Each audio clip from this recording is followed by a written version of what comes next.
देखिए, अमेरिका और ईरान के बीच फिर से मामला बिगड़ गया है और मामला इस बार से बिगड़ा नहीं है, फिर से युद्ध की नौबत आ गई है भाई। फिर से पूरी दुनिया की सांसें अटक गई कि अरे भाई, अभी तो ये लोग शांत बैठे थे। ट्रंप का बड़ा बयान आया है और उन्होंने कहा है कि ईरान के साथ सीज फायर टूट गया है, ईरान का नेतृत्व गलत हाथों में है, ईरान के साथ समझौता खत्म हो गया है। अमेरिका पर कौन भरोसा करता है ये भी मैं नहीं कह सकता, लेकिन शायद ज्यादा लोग उन पर भरोसा करते हैं कंपेयर टू ईरान। छोटे छोटे बच्चे भी इस तरह से नहीं लड़ते हैं ट्रंप जी, जैसे आप और ईरान लड़ रहे हैं। ट्रंप की इस हरकत पर मशहूर शायर राहत इंदौरी साहब का एक शेर याद आ रहा है, सुनाऊं?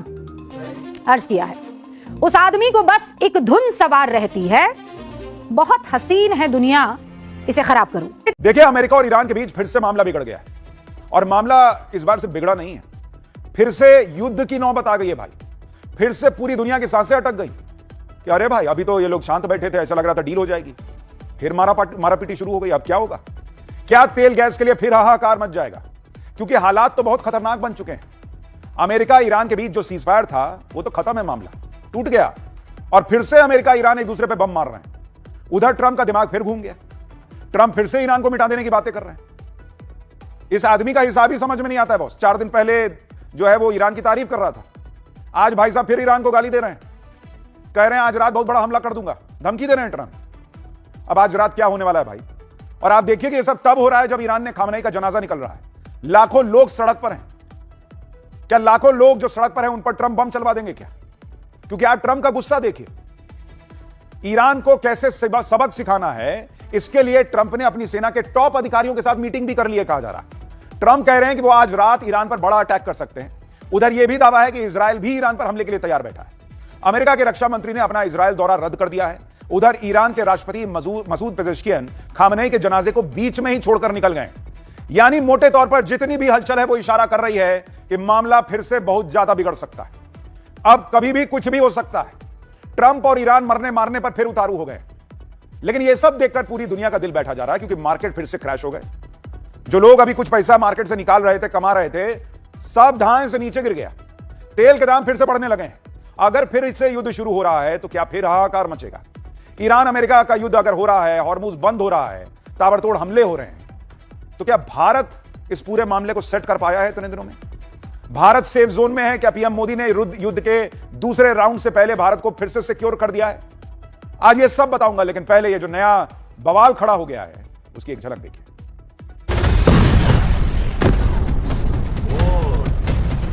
They're cancer. You know what you do? You got to cut out cancer early.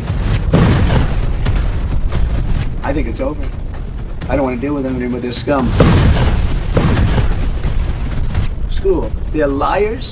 They're cheats. They're sick people. They may hit it again tonight.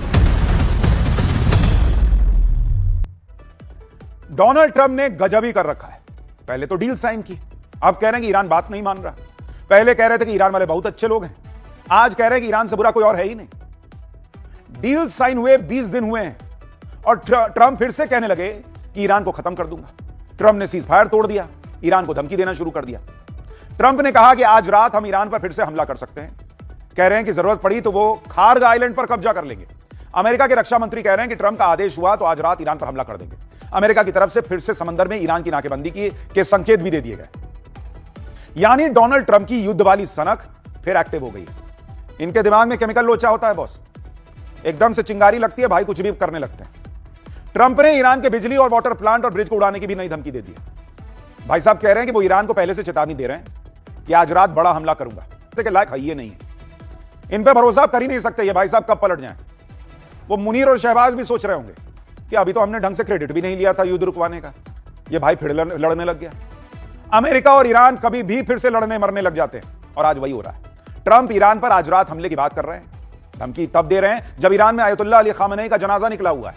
Trump का बड़ा बयान आया है और उन्होंने कहा है कि ईरान के साथ सीज फायर टूट गया है, ईरान का नेतृत्व गलत हाथों में है, ईरान के साथ समझौता खत्म हो गया है। ये बड़ी खबर खुद ट्रंप दे रहे हैं। उन्होंने कहा ईरान से बात करना वक्त की बर्बादी है।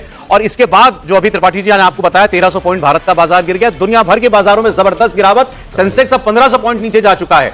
ट्रंप कह रहे हैं ईरान कैंसर है, हम इसे खत्म करके ही रहेंगे। ईरान पर कल रात बहुत बड़ा हमला हमने किया, ये ट्रंप कह रहे हैं। वो उनका बयान भी आ गया है, वो नेटो के 1700 पॉइंट नीचे चला। नेटो के प्रमुख मार्क रूट के साथ मीटिंग में उन्होंने ये सारी बातें कही हैं। वो बयान भी अगर है तो उसको निकाल लें।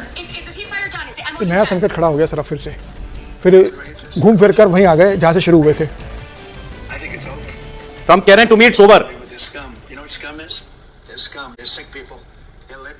दे are sick people, vicious violent scum, ये शब्द इस्तेमाल कर रहे हैं ईरान के नेतृत्व के लिए ट्रंप। आज तो इजराइल में आतिशबाजी हो रही होगी ट्रंप के इस बयान के बाद। सर इजराइल छोड़िए, दुनिया का क्या होगा? इजराइल तो फिर वही गिलास इजराइल तो यही चाह रहा था, इजराइल यही चाह रहा था कि ट्रंप को समझाने के लिए कि आप सीजफायर में मत पड़ो, एक बार ईरान का खात्मा करते हैं। ट्रंप ने बिना इजराइल के कंसर्न के उनको अलग करके सीजफायर कर लिया था और इजराइल अपने आप को अलग थलग महसूस कर रहा था।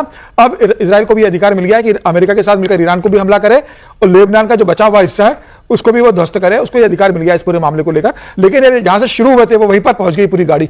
अब फिर वो युद्ध होगा और अब मुझे लगता है ये ज्यादा भयानक होने वाला है। लेकिन कोई गुंजाइश नहीं अभी, अब मुझे नहीं लगता कोई गुंजाइश होगी। पिछली बार जो था उसके लिए आप अमेरिका को, ट्रंप को, इजराइल को दोषी करा दी। इस बार जो कुछ हुआ है, जब सब कुछ चीजें पटरी पर आ रही थी, सारी दुनिया को लग रहा था शांति हो गई, ये ईरान की बददिमागी है कि स्टेट ऑफ हॉर्मुज को जो इंटरनेशनल वाटर है उस पर हमले कर रहा है।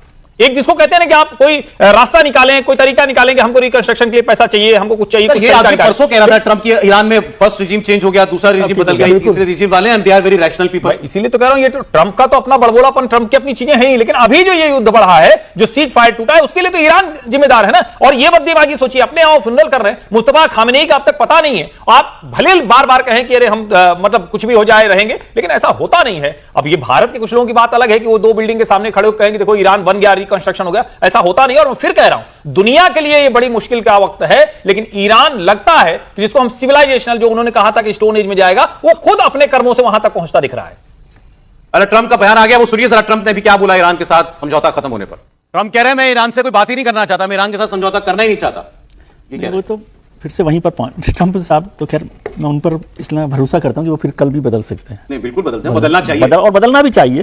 लेकिन ये ईरान और अमेरिका का ही नहीं, ये पूरी दुनिया का बड़ा संकट हो गया। मुझे लगता है अब दुनिया को भी कुछ दूसरे तरीके से सोचकर इस पर बात करनी चाहिए कि क्या किया जा सकता है इन दोनों के बीच में, क्योंकि दोनों की बददिमागी कह लीजिए या दोनों की बेईमानी कह लीजिए, बेईमानी भी कह सकता हूं कि जब आपने 2 महीने के लिए सीज फायर की बात की तो उसी दौरान, और ये तो कोई उम्मीद भी नहीं करेगा क्योंकि अभी फ्यूनरल वाला जो टाइम चल रहा था तो सब वो चल ही रहा है, कल होना है फ्यूनरल। ईरान ने स्टेट ऑफ हॉर्मुज को हथियार बना लिया, हथियार, और उसके मुंह को खून लग गया उसको। वो ये बात मैंने पहले भी कहा कि हॉर्मुज को लेकर, और वो छोड़ने वाला भी नहीं है। इसमें कुछ भी समझौता होगा तो वो कुछ ना कुछ हिस्सा ईरान के पास रहेगा ही। मतलब हिस्सा का मतलब कि वो कुछ ना कुछ उसमें एक पॉइंट बनाकर रखेगा कि भाई इतना पैसा तो देना ही पड़ेगा, या इनको देना पड़ेगा, इनको नहीं देना पड़ेगा, और उसके बीच से कैसे समझौता होगा, कैसे निकलेगा। लेकिन अभी ये फिर अब समझिए कि गई लंबी बात। अमेरिका पर कौन भरोसा करता है ये भी मैं नहीं कह सकता, लेकिन शायद ज्यादा लोग उन पर भरोसा करते हैं कंपेयर टू ईरान।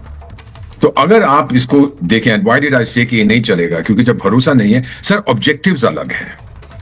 जब हमला किया गया था 28 फरवरी को, आपको याद होगा सर जी, जब 28 फरवरी पे हमला हुआ था तो उसमें बहुत ठोका, लेकिन हॉर्मुज खुला हुआ था, उसमें कोई दिक्कत नहीं, फिर इन्होंने बंद कर दिया।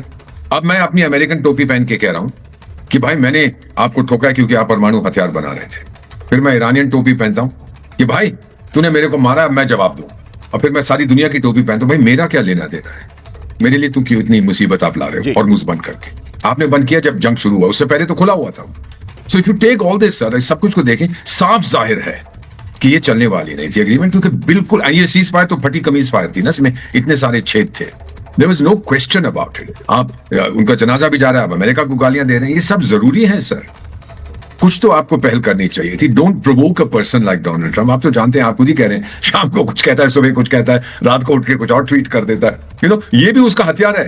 ही इज प्रिडिक्टिबली अनप्रिडिक्टेबल। ये स्ट्रेटेजिक डिसेप्शन होता है। अब देखिए इसराइल को, आप एक सवाल और मैं पूछ रहा हूं, then I will conclude sir, कि आप कह रहे हैं ईरान वाले कि आप लेबनान को भी शामिल करिए। क्यों भाई? चाचा है तुम्हारा, दामाद है, भतीजा है, बहनोई है, कौन है लेबनान? वहां हिजबुल्लाह बैठा हुआ है, तो फिर वो आपको बहुत तकलीफ हो रही है। दुनिया में कई देश हैं जहां पर लोग मारे जा रहे हैं सर। पश्चिम अफ्रीका में जाके देखिए, मैंने तो काम किया वहां पर जी, कितना जंग चल रहा है, कितने लोग मारे, वहां तकलीफ नहीं हो रही, पर लेबनान में आपको तकलीफ हो रही है। So my own feeling is sir that इसमें द इशू वाज इशू ये नहीं है कि आपस में द्विपक्षीय संबंध क्या इशू ये है न्यूक्लियर वेपन्स एंड हॉर्मोज, और अब हॉर्मोज को खोलेगा डोनाल्ड ट्रंप से, टेक इट फ्रॉम मी। वे लोग कहते हैं उसकी 20% क्षमता कम होगी, अरे 80% कम है, 90% कम हुई है, वो उसकी 10% भी ईरान से कहीं ज्यादा है। सर, अमेरिका की पावर के सामने टिकना बड़ा मुश्किल है। ठीक, अब मैं मेजर जनरल जीडी बख्शी के पास चलना चाहता हूं। जीडी बख्शी साहब, इस बार क्या देख रहे हैं? बात बन रही थी, पूरी दुनिया में एक तरह से राहत की सांस आ रही थी कि हाँ किसी तरह जितना खो दिया उतना खो दिया, लेकिन जितना बचा है उसमें काम चला लेंगे।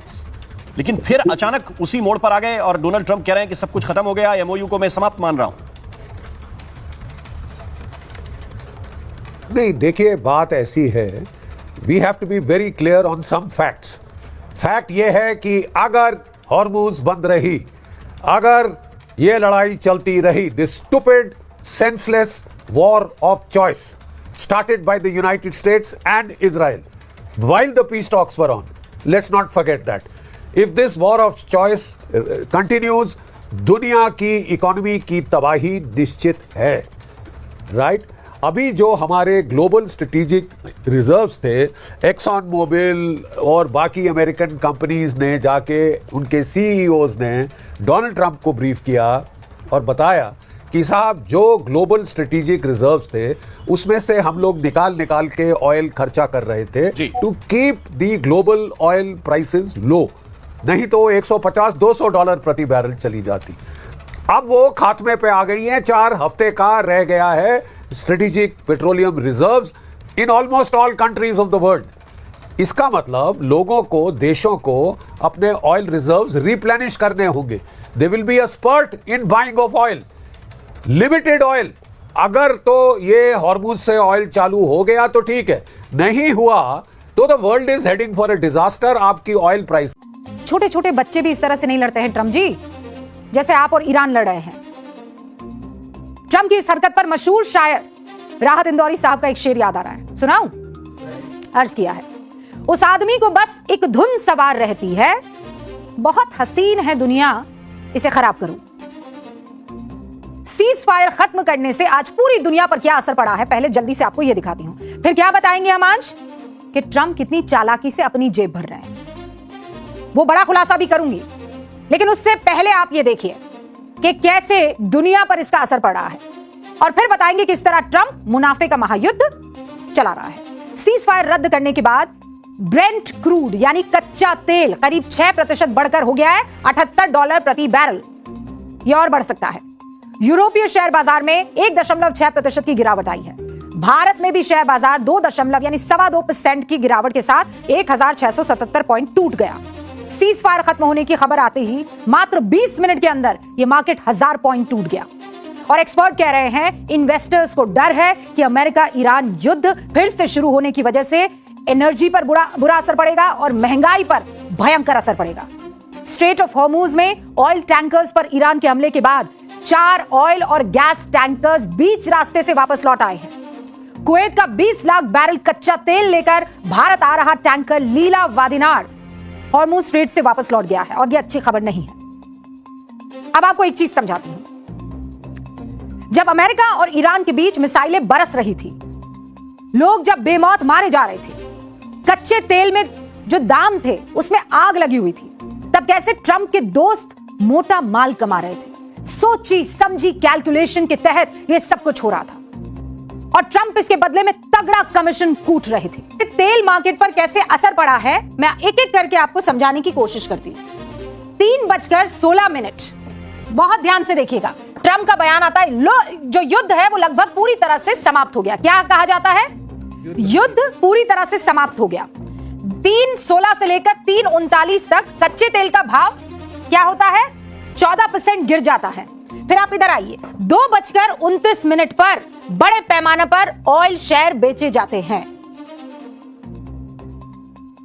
इनको आप देखिए कैसे, मतलब बयान आया, क्या बयान आया कि पूरी तरह से युद्ध समाप्त हो गया है।